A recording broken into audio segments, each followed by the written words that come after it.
नमस्कार दोस्तों, आज मैं आपको महाशिवरात्रि व्रत की कथा सुनाने जा रही हूँ। प्रेम से बोले भोलेनाथ की जय हो, पार्वती माता की जय हो। एक गांव में एक शिकारी रहता था। वह शिकार करके अपने परिवार का पालन करता था। एक बार उस पर साहूकार का ऋण हो गया। ऋण न चुकाने पर सेठ ने उसे शिव मंदिर में बंदी बना लिया। उस दिन शिवरात्रि थी। वह शिव संबंधी बातें ध्यान पूर्वक देखता एवं सुनता रहा। संध्या होने पर सेठ ने उसे अपने पास बुलाया। शिकारी ने अगले दिन ऋण चुकाने का वादा करके सेठ के कैद से छूट गया। जंगल में एक तालाब के किनारे बेल वृक्ष पर शिकार करने के लिए मचान बनाने लगा। उस पेड़ के नीचे शिवलिंग था। पेड़ के पत्ते मचान बनाते समय शिवलिंग पर गिरे। इस प्रकार दिन भर भूखे रहने से शिकारी का व्रत भी हो गया और शिवलिंग पर बेल पत्र भी चढ़ गए। एक पहर व्यतीत होने पर एक गर्भिणी हिरणी तालाब पर पानी पीने निकली। शिकारी ने उसे देखकर धनुष बाण उठा लिया। वह हिरणी कातर स्वर में बोली, मैं गर्भिणी हूँ, मेरा प्रसव काल समीप ही है। मैं बच्चे को जन्म देकर शीघ्र ही तुम्हारे सामने उपस्थित हो जाऊंगी। शिकारी ने उसे छोड़ दिया। कुछ देर के बाद एक दूसरी हिरणी उधर से निकली। शिकारी ने फिर धनुष पर बाण चढ़ाया। हिरणी ने निवेदन किया, हे व्याघ्र महोदय, मैं थोड़ी देर पहले ऋतु से निवृत्त हुई हूँ, कामातुर बिरहणी हूँ। अपने पति से मिलन करने पर शीघ्र तुम्हारे समक्ष प्रस्तुत हो जाऊंगी। शिकारी ने उसे भी छोड़ दिया।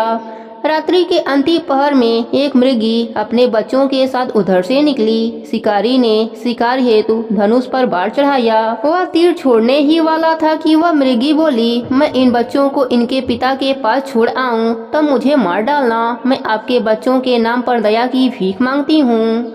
शिकारी को इस पर भी दया आ गई और उसे छोड़ दिया। पाँव फटने को हुई तो एक तंदुरुस्त हिरण आता दिखाई दिया।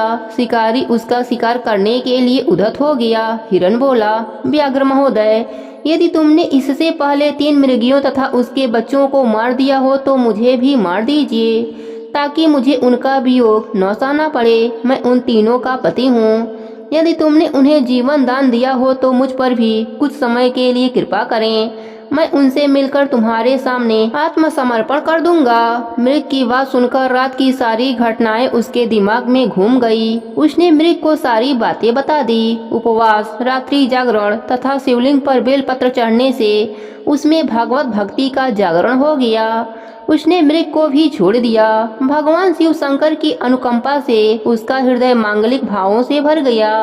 अपने अतीत के कर्मों को याद करके वह पश्चाताप की अग्नि में जलने लगा। थोड़ी देर बाद हिरण सब परिवार शिकारी के सामने उपस्थित हो गया। जंगली पशुओं की सत्य प्रियता, सात्विकता एवं सामूहिक प्रेम भावना को देखकर उसे बड़ा ग्लानि हुई। उसके नेत्रों से आंसुओं की झंड लग गई। उसने हिरण परिवार को मुक्त कर दिया। देवता इस घटना को देख रहे थे। उन्होंने आकाश से उस पर पुष्पों की वर्षा करी। शिकारी परिवार सहित मोक्ष को प्राप्त हुआ। हे भोलेनाथ, जैसे आप शिकारी पर अपनी कृपा करी, वैसे ही अपने सभी भक्तों पर अपनी कृपा बनाए रखना। प्रेम से बोली भोलेनाथ की जय हो, पार्वती माता की जय हो।